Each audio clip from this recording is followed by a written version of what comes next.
So it wants us to find the equation of the tangent line at the given value and state it in the form y equals mx plus c. In this video, I'm going to show you how to do it both by hand and using your calculator.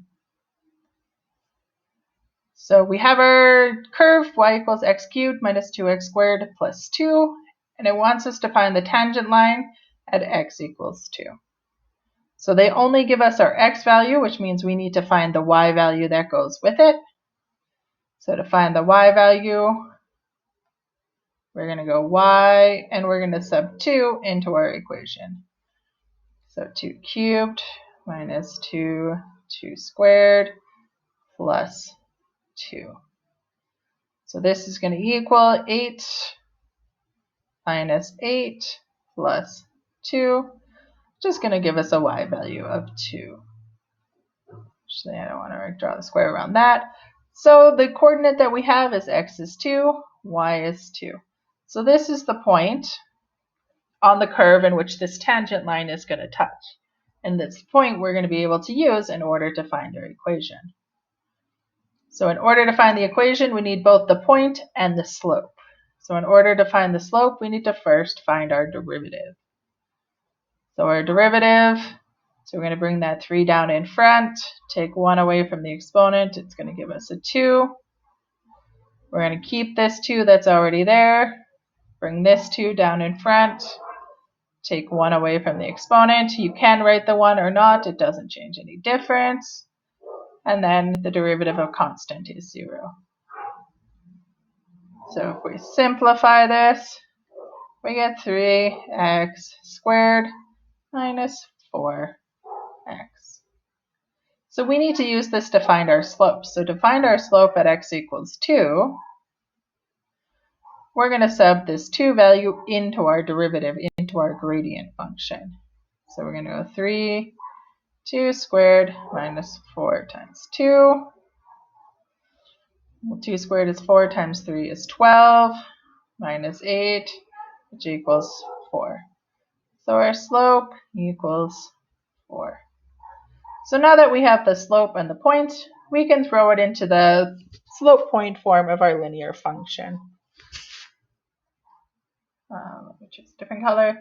So the slope point form, so remember that's y minus the y coordinate equals our slope x minus the x coordinate. Of course, this is not in the form that it wants us. It wants us to be in mx plus c, which means it wants me to move this over to get y by itself.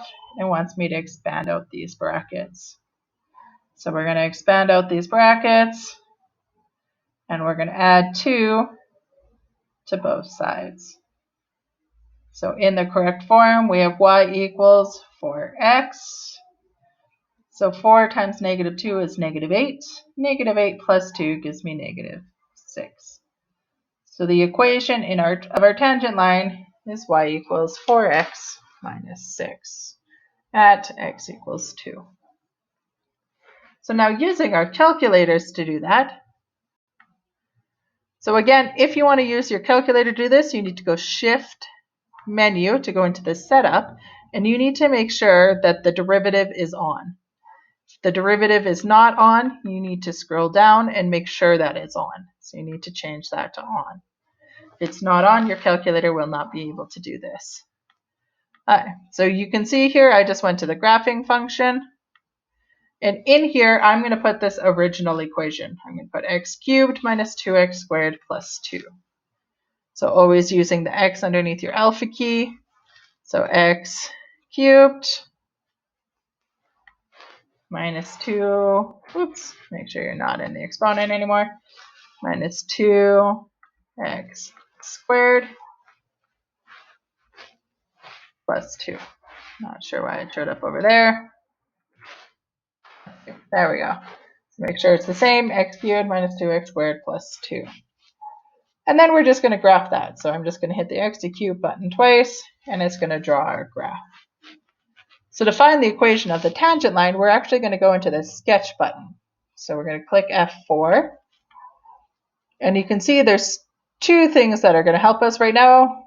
The one we're doing, we're going to find the tangent line, so this tang. So we're going to click F2. And right now it's telling us, oh, you wanted it x at 5, and we go, no, no, no, no. I don't want x as 5. I want x is 2. So I'm just going to click 2, and it's going to pop it up here. So then I hit execute. So it asks again, you wanted x at 2, so you check and make sure x is 2, y is 2. Sweet, that matches what I had here. So we hit execute again. Now you can see not only has it drawn our tangent line, but over here on the left-hand side, it has also given us our equation in that y equals mx plus b form. And look at that, we got it the same answer as if we did it by hand. So there's how you can find the tangent line at a given value by hand and using your calculator.